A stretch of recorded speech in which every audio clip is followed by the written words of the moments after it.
শেষটা কি এমন হওয়ার কথা ছিল?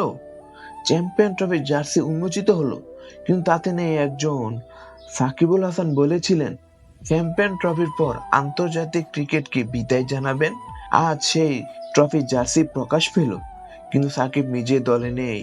মুশফিকুর রহিম ও মাহমুদুল্লাহ রিয়াদ দুইজনে হয়তো খেলেছেন তাদের শেষ আইসিসি রিভের।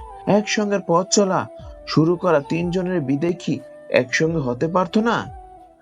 সাকিবের সুযোগ ছিল শেষটা করতে বিশ্ব আসর থেকে, কিন্তু সময় ও বাস্তবতা কখনো কখনো গল্পের মতো সাজানো থাকে না। বাংলাদেশে বিশ্বমঞ্চে খেলবে, লাল সবুজে উড়াবে, কিন্তু 75 নাম্বার জার্সিটা থাকবে না। একটা অধ্যায় ইতি টানা হলো।